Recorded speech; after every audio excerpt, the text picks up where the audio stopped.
Apakah boleh minum kopi luwak? Bukankah kopi luwak itu dari kotoran luwak? Ini dirincikan teman-teman. Luwak itu kopi kan ya? Ya. Apa namanya? Luwak itu hewan semacam serigala ya?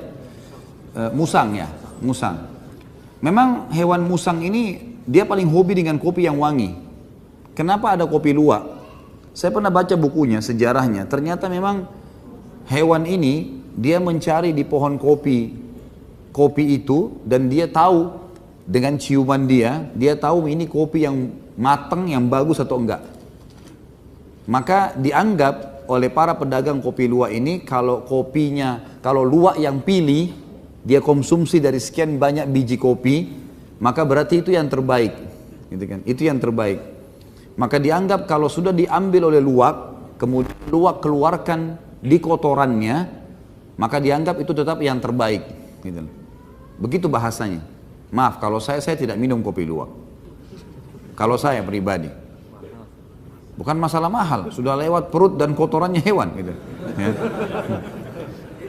Tetapi ulama merincikan tentang masalah hal seperti ini. Sama di Indonesia juga ada durian gajah. Tahu nggak? Tahu. Nah, itu gajah, prosesnya gajahnya mengambil dari pohon durian, dililit dengan hidungnya, jadi dia ngambil rumput dulu, kemudian dililit di durian itu supaya tidak menusuk dia, terus ditarik. Kemudian oleh gajah ini ditelan mentah-mentah. Duriannya itu mentah-mentah. Nanti keluar juga, maaf, dari duburnya begitu utuh. Namanya durian gajah. Jadi antum jangan sembarangan beli durian dulu. Nah itu namanya durian gajah. Kenapa jadi mahal harganya? Karena proses masuk dari mulut gajah keluar dari dubur gajah. Itu yang buat dia mahal. Nah sama dengan luwak ini. Baik, sekarang yang kita tanya hukum syar'inya. Bagaimana hukum syar'i? Kalau biji kopi luwak itu, dasarnya kopi itu masuk ke dalam perutnya, keluar dari duburnya utuh, tidak pecah, utuh kopinya, nggak pecah sekali lagi, berarti dia dianggap suci, tidak terkontaminasi dengan kotoran, dan dia dianggap tetap halal sebagaimana kopi awalnya halal. Ini kalau tidak salah juga saya baca di salah satu fatwa MUI kita. Kalau dia keluar utuh maka dia dianggap suci. Yang itu.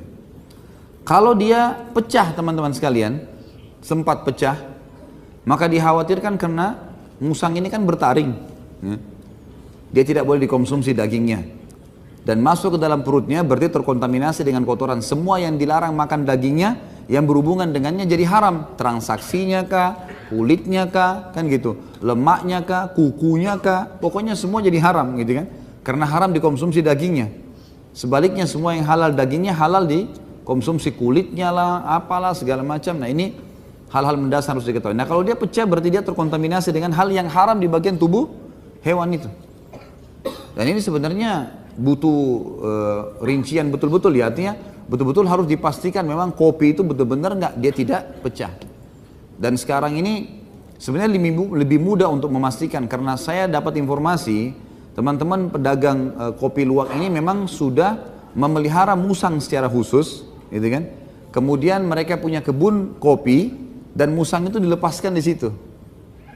Jadi memang di dalam peternakan mereka. Jadi lebih mudah sebenarnya kalau betul-betul mau disampaikan hukum syariah, masalah pecah atau tidak pecah kopi itu. Tapi ini saran saya, jangan dipelintir apa-apa. Silahkan mau minum kopi luwak boleh, ya. Saya bilang dari awal gitu kan. Tapi kalau masih ada kopi lain, lebih baik. Ada apa harus masuk dulu ke perutnya luwak ini? Allahu alam ya. Ini jangan lagi bilang tidak boleh ya. Ini suka pelintir-pelintir macam-macam.